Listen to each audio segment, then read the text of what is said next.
যাদের নাম মুসলমান, যারা মুসলমান পরিবারে জন্ম নিয়েছে, যাদের মৃত্যুর পর জানাজা হয়, শুধু জানাজা না কোনখানেও হয়, মৃত্যুবার্ষিকীও হয়, কিন্তু শরীয়তের মানদণ্ডে বিচার করলে বলতে হয় তাদের নেকির পাল্লায়ও একটা নেকি নাই, তারাও বিনা হিসাবে জান্নাতে যাবে। وَكَفَى بِنَا حَاسِبِينَ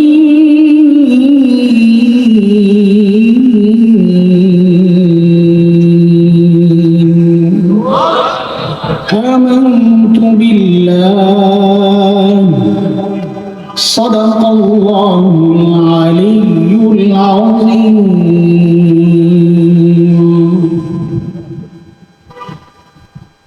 শামসুল উলুম কারীমিয়া মাদ্রাসার উদ্যোগে আয়োজিত আজকের এই মুবারক মাহফিলের মুহতারাম সভাপতি, উপস্থিত হযরত উলামায়ে কেরাম, মুরব্বিয়ানে আযম, দূর দূরান্ত থেকে আগত ইসলাম প্রিয় সুধী সমাজ, প্রিয় ছাত্র ভাইয়েরা, যুবক বন্ধুরা, পর্দার আড়ালের মা ও বোন, আল্লাহ সুবহানাহু ওয়া তাআলার অশেষ মেহেরবানি যে মহান মালিক এই অসময়ে, এই সময়টা মাহফিলের সিজন না, আমাদের চলে প্রতিদিনই, কিন্তু আপনাদের জন্য এটা একটা অসময়। দ্বীনের মহব্বতে এই গরম উপেক্ষা করে আমাদেরকে যে আল্লাহ তাআলা এখানে এনেছেন, কিছু কথা বলা এবং শোনার তৌফিক দিয়েছেন, সেজন্য মহান রবের শুকরিয়া আদায় করি, আলহামদুলিল্লাহ। কুরআন আল কারীমের সূরাতুল আম্বিয়ার একটা আয়াত আমি তিলাওয়াত করেছি।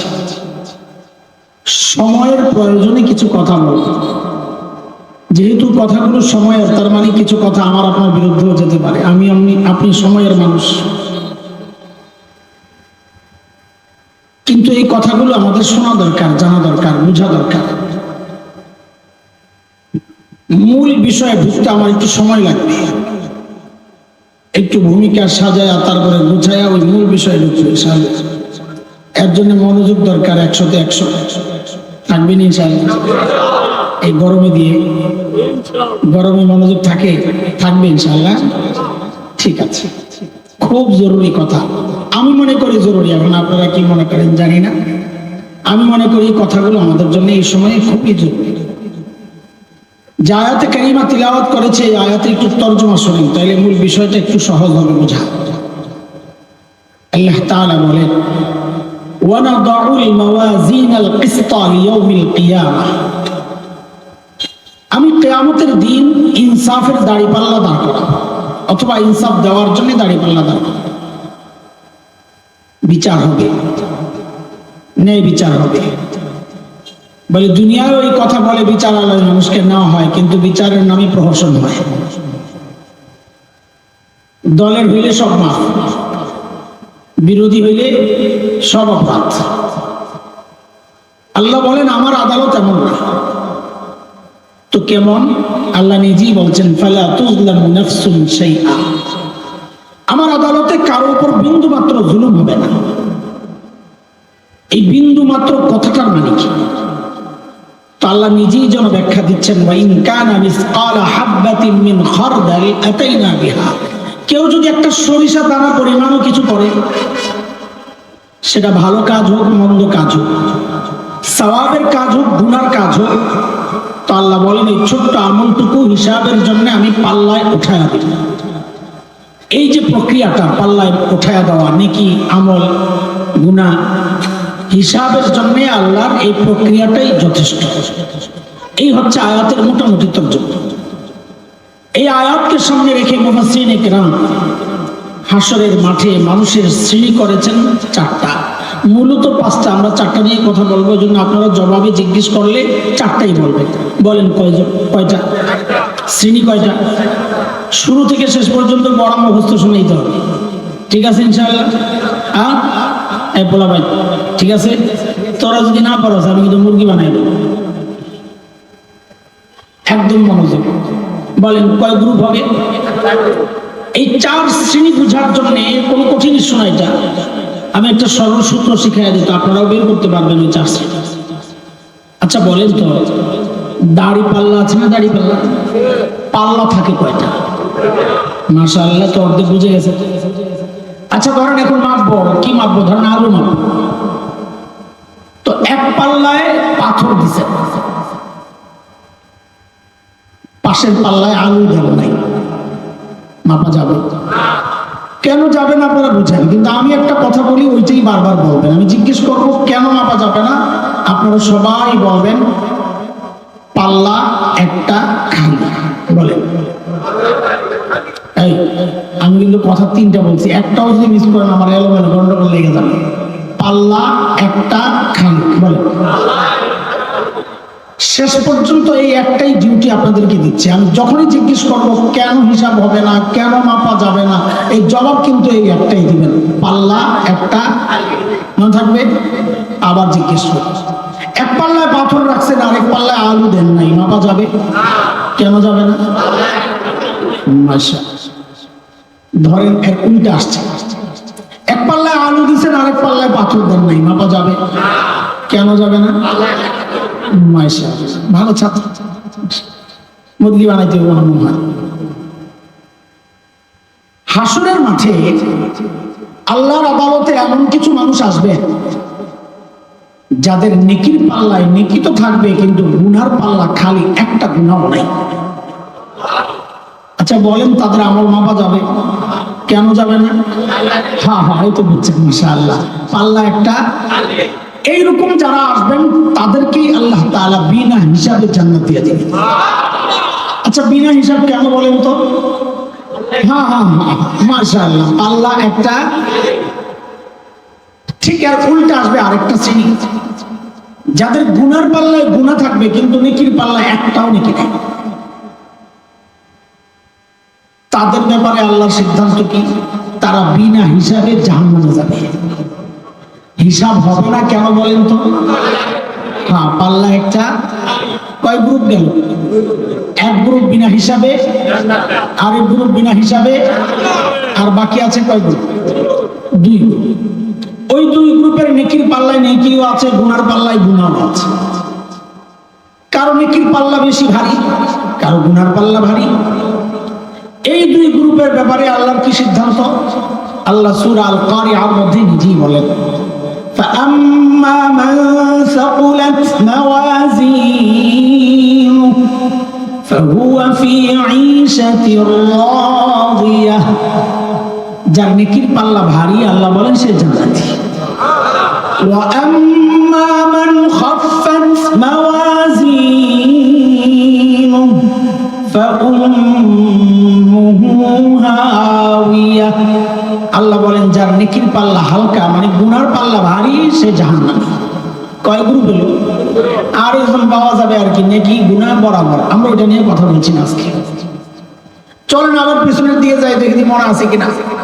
নেকির পাল্লায় নেকি আছে, গুনার পাল্লায় একটাও গুনাহ নাই, তাদের ব্যাপারে আল্লাহর কি সিদ্ধান্ত? বিনা হিসাবে জান্নাত। হিসাব কেন হবে না? পাল্লা একটা খালি। এই তারা কারা? তারা কারা? আপনাদের যে মাদ্রাসার এই প্রোগ্রাম, এই মাদ্রাসাওয়ালারা যে আকীদা লালন করেন, এদেশের হক্কানি উলামায়ে কেরাম যে আকীদা লালন করেন, উলামায়ে দেওবন্দ যে আকীদা লালন করেন, সেটা হচ্ছে সমস্ত নবী, যত নবী রাসূল দুনিয়ায় আসছেন, সমস্ত নবী রাসূল মাসুম, নিষ্পাপ, কেউ জিন্দেগিতে একটা গুনাহ করে নাই। বলেন তো আমার সাথে কথাটা, নবী রাসূলরা কি? মাসুম, নিষ্পাপ। বলেন জীবনে কোনো গুনাহ? যেহেতু তাদের জীবনে কোনো গুনাহ নাই, তার মানে নেকির পাল্লায় নেকি আছে কিন্তু গুনার পাল্লায় কোনো গুনাহ। তাহলে পাল্লা একটা খালি, পাল্লা একটা। তাহলে নবীদের ব্যাপারে সিদ্ধান্ত কি আসবে? বিনা হিসাবে। কেন বিনা হিসাবে? পাল্লা একটা। মাশাআল্লাহ, বিনা হিসাবে জান্নাতে যাওয়ার মতো আরো ব্যক্তিরাও আছে, এই উম্মতেরও যাবে অনেক। আমি এই লাইনে কথা আর আগাচ্ছি না, কেন আমাদের সামনে আগাইতে হবে, জরুরি কথা। সামনে মূল পয়েন্ট আমাদের আগে, এটা গুছানোর জন্য এই লাইনে আগাইতেছি আর কি। দ্বিতীয় গ্রুপটা সম্পর্কে বলেছিলাম, যাদের নেকির পাল্লায় একটাও নেকি নেই, গুনার পাল্লায় গুনাহ আছে। মনে আছে? তাদের হিসাব হবে? কেন হবে না? তো ফয়সালা কি তাদের ব্যাপারে আল্লাহ? বিনা হিসাবে। এই তারা কারা? একটা মানুষ খুব মনোযোগ, একটু মনোযোগ হারাবেন তো বোঝা কঠিন হবে। একটা মানুষ এমনটা কি করে হয় যে সারা জিন্দগি একটাও ভালো কাজ করে নাই? ফেরাউনকে চিনেন? ফেরাউন চিনেন? বেড়ার বেড়া বেড়া চিনেন? আচ্ছা ঠিক আছে, নাসির সমস্যা আবার নাসির। মানব ইতিহাসের সবচেয়ে জঘন্যদের একটা হচ্ছে ফেরাউন। আচ্ছা ফেরাউন কি জীবনে কোনো ভালো কাজ করে নাই? করছে? কি করছে? হ্যাঁ, সাবাস, ওয়েল ডান। একজন নবীকে লালন পালন করছেন। আপনারা তো একজন একটা মাদ্রাসার ছাত্রের একটু চান্দা দিতেছেন, পালবেন থাকতে বেচারার জান বেড়ে যায় 1000 টাকা বাইর করতে, দোয়া করতে করতে শেষ। আস্তে আস্তে আস্তে দোয়া শুনতেছিলাম, ভাবতেছিলাম আরে এই সুযোগে আমি কিন্তু দিলে তো জব হতো, এই দোয়ায় সামিল হয়ে যেত মুসাফির মানুষ। অথচ ফেরাউন একজন নবী মূসা আলাইহিস সালামকে লালন পালন করে বড় করেছে। এটা কি কম বড় কাজ? আমি আপনি গোটা দুনিয়ার মুসলমান মিল্লা চেষ্টা করলেও এমন একটা কাজের সুযোগ দেওয়া হবে? কেন হবে না? আর কোন নবী হবেন না, আসবেন না, বলবেন না, কি বলবেন? হবেন না, আর কোন নবী আসবেন? হযরত ঈসা আলাইহিস সালাম আসবেন না? এইটা দিয়েই তো আর ভেজাল লাগায় কাদিয়ানীরা। তোমরা কও আর কোন নবী আসবেন না, এই যে আবার কও হযরত ঈসা আলাইহিস সালাম আসবেন, তো কি হলো? এই জন্য বলতে হবে কথা সুন্দর করে, কি বলবেন? আর কোন নবী হবেন না, আসবেন, কিন্তু তিনি নবী নবুয়তের কাজ করবেন না। নবুয়ত এটা থামছে, নতুন শরীয়ত আসবেন না নিয়ে কেউ, আমাদের নবীর শরীয়তটাই তিনি মানবেন এবং প্রচার করতেন। ফেরাউন এত ভালো কাজ করত, কিন্তু তার নেকির পাল্লা একটাও নেকি নাই। আচ্ছা ফেরাউন একটা বুঝতে যদি কষ্ট হয় তো আরেকটা বুঝে, নবীজির চাচা আবু তালিব, হযরত আলী কাররামাল্লাহু ওয়াজহা, জাফর আত-তাইয়ার রাদিয়াল্লাহু আনহু এর বাবা খাজা আবু তালিব প্রায় 47 বছর, 1-2 দিন না, প্রায় 47 বছর আমার নবীকে বুকে আগলে রেখেছিলেন। মা বাবার স্নেহ, দাদা দাদির স্নেহ সব দিয়া বড় করছেন। এরপরে পাহারাদারি করছেন। নবুয়ত পাওয়ার পরেও আবু তালিব যে পাহারাদারি করছেন, সারা দুনিয়ার মুসলমানের আমল একখানি করলে আবু তালিবের এই আমলের বরাবর হবে কোন হবে? আবু তালিব কোথায়? জান্নাতে না জাহান্নামে? কই গেল আমল? এত আমল কই গেল আবু তালিব? কি বুঝা গেল? আল্লাহ তাআলার সিদ্ধান্ত এটা, আমল যতই থাকুক কিন্তু সাথে যদি ঈমান না থাকে তো ওই সমস্ত আমল হচ্ছে জাল টাকার মতো, পোড়ানোর কাজে লাগে। জাল টাকা কোন কাজে লাগে? বুঝেন না এই কথা? আপনি যদি 1 কোটি টাকা জাল টাকা দেয়, নিবেন যে আমার পোড়ানোর কাজে লাগবে, এটা জালাম ডরে নিবেন না যে আর আমারে পাইলে পুলিশে ধরে লয়ে যাবে। কি রয়েছে জাল টাকা? ডরে তো শেষ হয়ে যাবেন গা।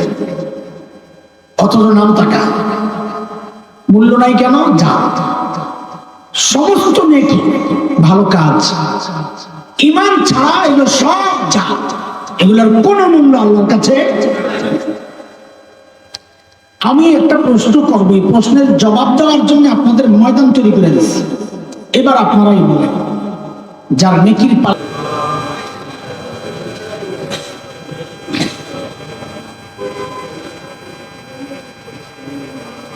আল্লাহ আলহামদুলিল্লাহ, আলো চলে গেলে পড়তে হয় ইন্না লিল্লাহ। কি পড়তে হয়? আসলে পড়তে হয় এই দুইটা সুন্নাহ। আম্মা জান আয়েশা বলেন, কিন্তু আমাদের সুন্নাত হলো কারেন্ট চলে গেছে কি আজ একটু নেককার হয় তো শুরু করে জিকির লা ইলাহা ইল্লাল্লাহ, ভালো, কিন্তু আগে অরিজিনাল সুন্নাতটা আদায় করে থাকবে। যেন কারেন্ট চলে গেলে কি কি বলবো? আমাদের সুন্নাত হলো আর আসার পর আমাদের সুন্নাত হলো আইসা। কি পড়বো বলেন? ইনশাআল্লাহ পড়বো, ইনশাআল্লাহ। যাদের নেকির পাল্লায় একটাও নেকি নাই, নেকির পাল্লা খালি, এবার আপনারা কি বুঝছেন একটু বলেন তো, এই মানুষগুলো কারা? মাশা বলেন, সবাই বলেন, তাদেরকে আমরা কি বলি? কাফের। মাশা শাবাশ। কিন্তু দোস্ত, আজকে সেই বেঈমান কাফেরদের যাদেরকে আমরা চিনি তাদের বিষয়ে কথা বলবো না।